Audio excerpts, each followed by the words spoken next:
if it turns out in the investigation of this Humboldt accident, if it turns out that the driver was on his cell phone or texting, and I think there's a pretty good chance of that, the question then becomes, what are we as a community prepared to do about it? We've all known for years and years now, drivers have known, police have known, insurance companies have known, and politicians have known that distracted driving has a real problem, and it's been around for years, and we're really not making any progress as to a solution for it. Yeah, some of the states and provinces have introduced fines, and they've gone from mild to meager. Really, the only big steps that have been taken are in the US with their commercial drivers, and they're fining their commercial drivers heavily, and the carriers that they work for are fined heavily if a truck driver down there is caught on a cell phone or texting. In Canada, well, really not too much of a fine structure at all. What are we going to do about it? Something has got to come out of this that's a positive result of this investigation. The technology to eliminate cell phone signals in vehicles has been around for a long time. It's not like we couldn't have been doing something about this already before this accident. It's one of those things that politicians are terrified to touch, because politicians care about one thing and one thing only. They only care about votes. And this is going to be such an unpopular issue if they try to legalize eliminating these cell phones and their signals in cars, that it'll just be political suicide. So no politician's willing to touch that.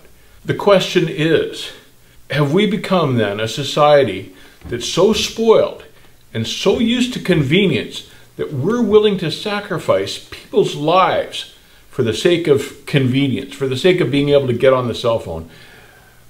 We all know that we can just pull over and take or receive a call, yet so many of us seem to be unable or unwilling to do that. So sadly, we've got to be legislated to do that. And I think maybe, finally, the time has come where we look at this accident and go, man, there was an awful lot of needless death just because this guy had to send out a text, if that's the case, and I'm guessing it is. So we need to have legislation in place to protect us from ourselves and to protect others if we can't put down these cell phones. 30 years ago, cell phones were no problem at all. We got along just fine without them.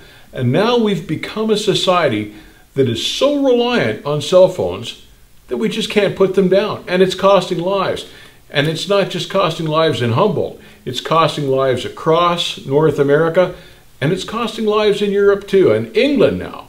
The UK is looking seriously at legislation to do just exactly what I'm talking about, to eliminate the signals from cell phones in cars. And they're also looking at legislation that a driver would get a life sentence should he be shown to be on the cell phone and that causes the death of another. A life sentence. And I'm all for that, frankly. I'm calling on Prime Minister Justin Trudeau to implement such legislation, because it's a serious problem and we've got to take positive steps to deal with it. So I want Justin Trudeau to grow some, don't give us some stuttering, evasive, duck the question answer and be put off. Do it. It's the right thing to do, Justin, and it'll save a whole lot more lives than legalizing marijuana. Now, some of you have written in and asked, what are some of the strangest things I've done in my trucking career? And I've seen and done some pretty weird things that are a little bit off the wall. The one example that comes to mind is back in the early 80s, I was working for a carrier called Canyon Distributors up here in Canada, and they were a reefer outfit. So I was in Vancouver, BC, and I loaded from a cold storage place a load of frozen New Zealand lamb that had just come off the ship. I put on 44,000 pounds of this frozen New Zealand lamb, trucked it to Toronto, and unloaded it. Then I went home for a couple of days. A couple of days later, when I was ready to go again, I phoned into Canyon's Toronto dispatch, whose name was Ricky, as I recall, and said, "Ricky, what do you got going west?" And he says, "Well," he says, "you know that load of lamb that you brought back from BC?" I said, "Yes." He said, "You can pick it up and take it back now." I said, "Really?" Thinking he was kidding. He goes, no, they've deboned it. And now they're sending it back to Vancouver. I laughed. I said, sure, okay, that's what I did. So I went back to this cold storage warehouse in Toronto, loaded this frozen New Zealand lamb now that it had been deboned, and took it all the way back across the country. Go figure. But that's one of the weirder things I ever had to do in trucking.